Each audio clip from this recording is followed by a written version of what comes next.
Make your next move with American Express Business Platinum. You'll get 5 times membership rewards points on flights and prepaid hotels booked on AmexTravel.com. Plus, enjoy access to the American Express Global Lounge Collection. And with the welcome offer of 150,000 points, your business can soar to all new heights. Terms apply. Learn more at americanexpress.com/business-platinum. Amex Business Platinum, built for business by American Express. My name's Tommy Van Arsdale. I'm the drummer of Dust Fighters, and you're listening to the Brutally Delicious podcast. The Brutally Delicious podcast. The Brutally Delicious podcast. The Brutally Delicious podcast. The Brutally Delicious podcast.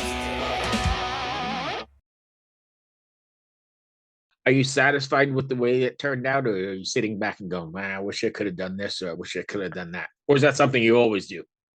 Something I always do personally. I think Mocked Up Mercy, is part of like a 4-song EP that we're slowly releasing. So the first single, Old Town Curse, came out a couple of weeks ago. Mocked Up was last week, and then we have 2 more in the pipeline.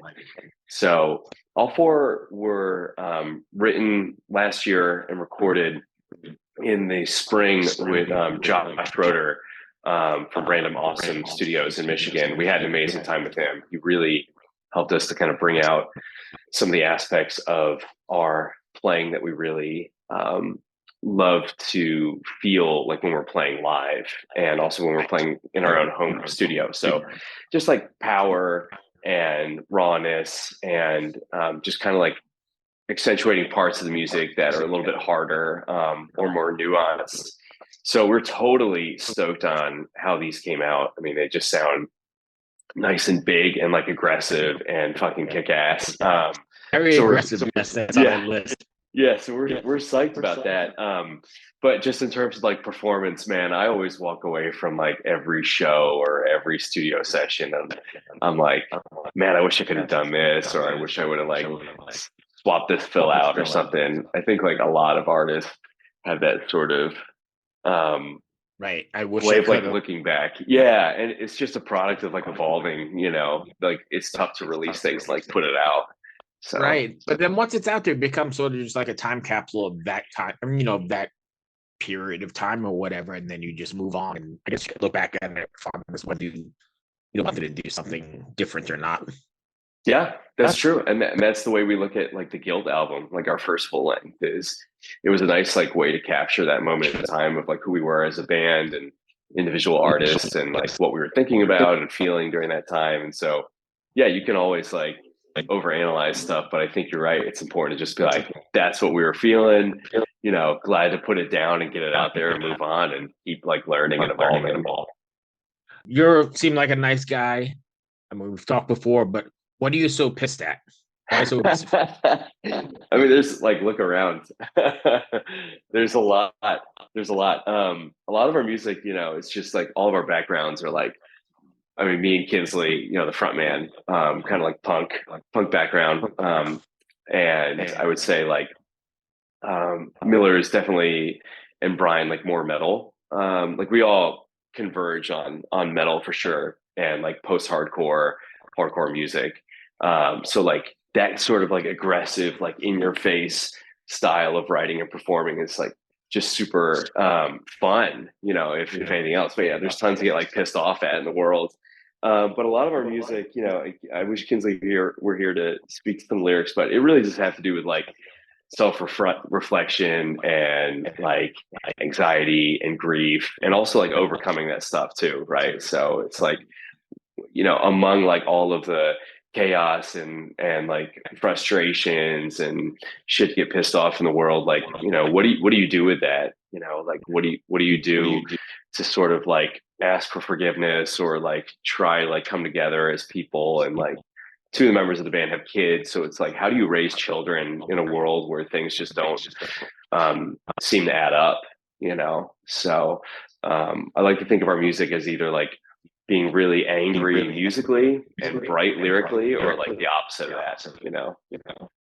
I think music, and maybe even the hardcore sort of genre have always had a way of like shining a mirror back on society at the time anyway, right? I mean, there's so always been sort of that underground, hey, look at this kind of thing, right? Yeah, definitely, definitely. Now it's like, I mean, we're looking at just talking about like where we are in our own lives and how we, you know, can navigate some really tough stuff that's happening in the world, like politically, socially, and whatnot. I think like music just kind of naturally lends to like wanting to fight back at stuff that doesn't quite make sense, you know. So as artists, like that's part of the job. It just like seeps in all the time. You're right. You know, you saw it with the 60s and the protest stuff in the 70s, and you know, it wasn't metal, but it doesn't matter. It was still like, hey, we're shining the light on back onto society and saying, you know, here's where you're fucked up. It's impossible not to, I think, right? Because that like you wake up every day and you feel a certain way, and a lot of that just has to do with like the framework in which we find ourselves, you know.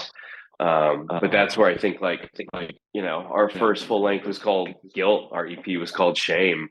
You know, the songs that are coming out like Mocked Up Mercy, Old Town Curse, you know, the other two definitely like we don't mince words for sure. When you guys are writing then, so are you writing with any sense of responsibility to your listeners? You know, with lyrics? Sure. Yeah, I think like lyrically, Kinsley definitely starts from a point of like a really personal point of looking at himself and his life and kind of what's going on, what's happened to him in his past, and where he's come from.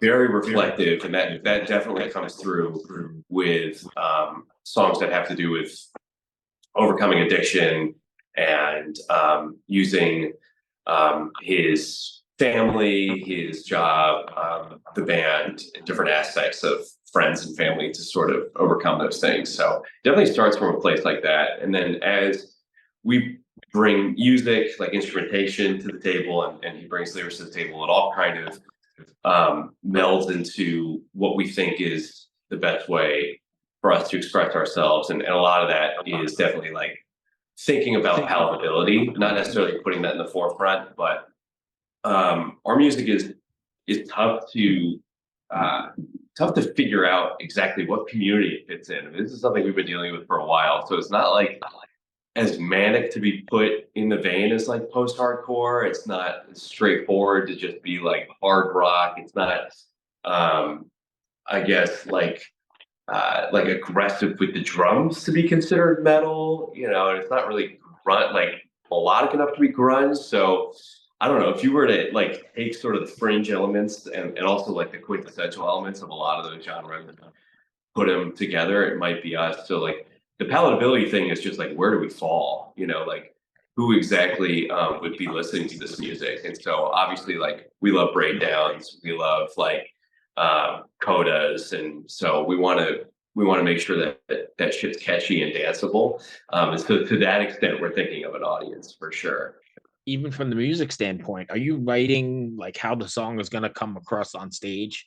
It's a great spot for a breakdown, or a great spot for us, whatever those crazy kicks the kids do, or are you just writing a song for the song's sake and then just seeing what happens? But I think both, for sure.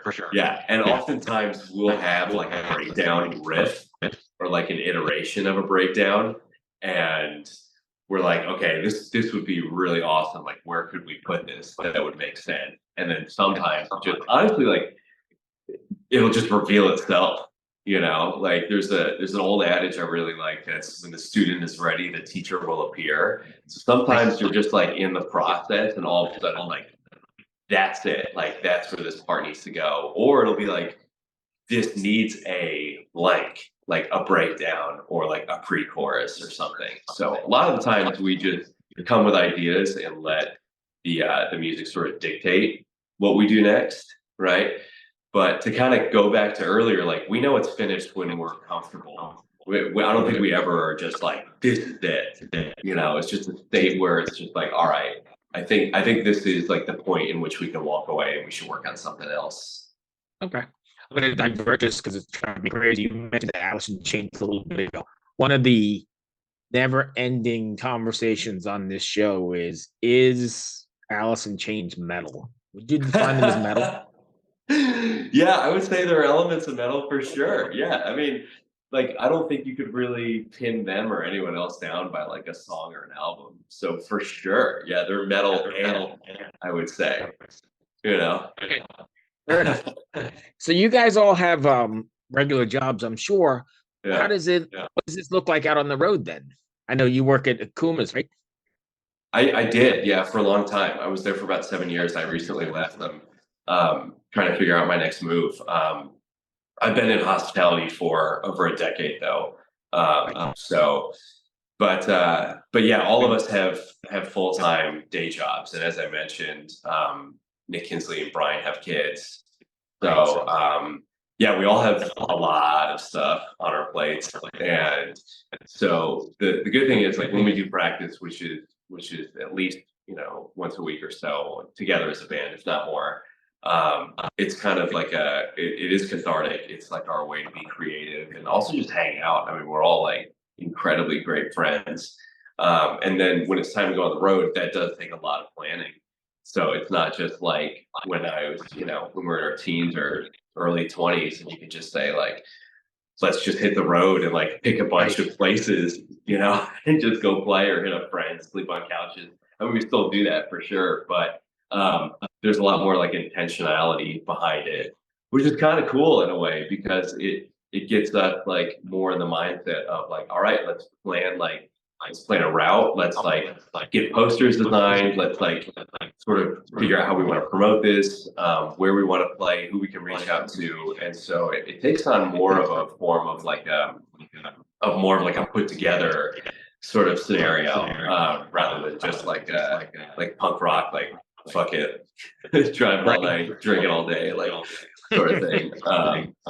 But yeah, we're still able to do it and have an absolute blast. But it's what we have to do. There's no other option, And the music business has changed. But I think what's really cool is, especially in the heavier music, I think you'll find that you don't really age out or time out. You can still do this. And then once the kids are off and running, I mean, I still talk to people that are 50s and 60s and 70s still doing this or doing it again with renewed vigor. Yeah. Still out there making relevant music. And I think that's great. For sure. And like, as you said, the landscape is changing. So it's not like we have to be intimidated to commit to like a 1 month or 3 month, whatever tour. Like we could shoot out for a few days and hit the West Coast or the East Coast or Midwest or whatever, Southeast, it doesn't matter. So like, we just try to think more creatively of like, okay, since we can't do like big consolidated tours, like how can we sort of hit the road for 3 shows back to back to back, once every month or once every other month. And that's way more doable. And it's honestly way more fun because you just look forward to that sort of string of shows. You hit it, boom, boom, boom, come back, do some writing, practicing, recording, and then go and do it again. So I actually prefer that. And that's kind of like where we're seeing recordings go as well, like EP releases, single releases, happening almost year round versus a concentrated effort on like a longer process of like a full length. So it kind of mirrors like what we're doing on the road, I guess. Nobody can spend anymore, that's for sure. It's too much, man. Are you going to be doing then the single route, like you just said? You're going to be doing a single every 6 weeks or something like that with videos, or? Yeah, I mean, like that's sort of the general plan for sure. The 2 singles we have out, we're super proud of, and the next 2, same thing. So it's like lyric videos, music videos, doing stuff like this, like looping back with our friends and talking to them about the music. And then like we want to get back in the studio and do 4 more after these are released. Really? Yeah. So we're already, I mean, we already could go in and record probably 4. We've got a couple more on the docket, but that's the cool thing about this sort of like release schedule is it like spaces enough time between singles to like get excited about it and talk about it and like release stuff, but also in that process we're still writing and thinking and planning recording. And so like we just played a show at Reggie's last week, which was a lot of fun. Like I love that venue. And so we played all 4 new songs. And then tonight, actually, we're practicing and recording some content and continuing to write. And so it's like we just like kind of get excited. It's like 1 week the focus is writing, the next week it's practicing for a gig, the next week it'll be recording. So that it's like it never ends, rather than like spending all this time focusing on like getting a full length together and then a bunch of time recording that and then a bunch of time touring on that. It's just not, it's not how like we can make it work right now. So, you know. No, I see a lot of people doing that, and I think that's sort of a new way of a business model too for, you know, people that want to stay in. Yeah, right on, man. So what's next for Dust Biters? Yeah, great question. So we're got the next 2 singles coming out in a couple weeks, which is exciting. So definitely like check those out. And then writing and recording. That's like really where we see ourselves spending the winter. Is digging deep on this next batch and 2 batches of songs. And Nick Kinsley like loves writing stuff. He absolutely loves that process. And so we have like this group thread right now that's just like overflowing with lyrics and like little voice memos and like video clips of like riffs and like guitar riffs, bass riff, and me just sitting behind the kit like playing some stupid thing. And like, so it really is like the next I would say couple months of like sifting through that, synthesizing the good stuff and like putting more music together. That's kind of the deal. And it's cold as shit in Chicago, like, you know, January, February, March. So it's a great time for us to like dig our heels in and write. So yeah, absolutely. Thank you so much for thinking. Thanks, man. Cheers. Hey everyone, this is Bjorn from Soulwork, and this is Brutally Delicious.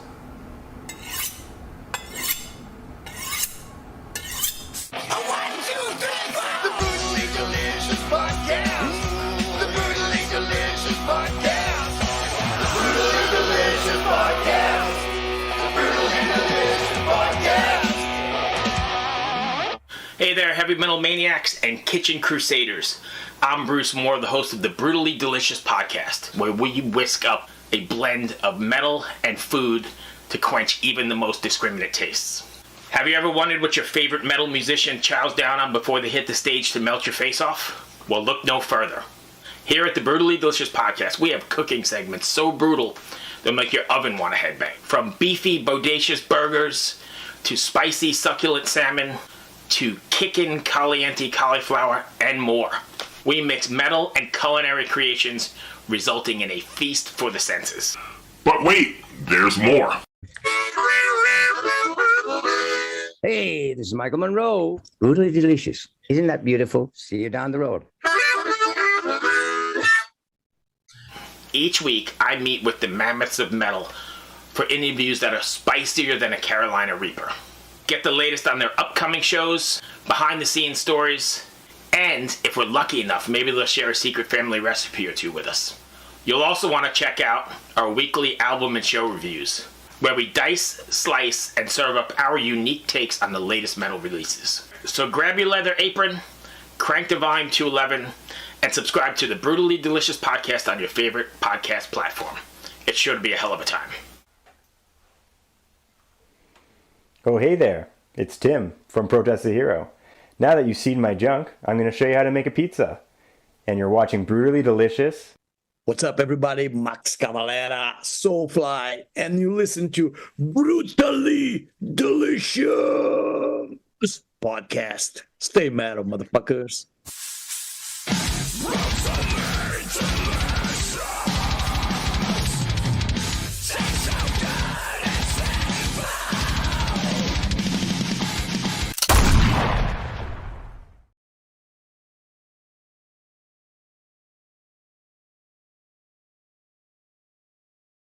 This is Krista Makes, guitarist and vocalist for Less Than Jake, and host of Krista Makes a Podcast, a songwriting podcast where every week I'm joined by an amazing guest to break down the writing, recording, and release of one iconic song from their career.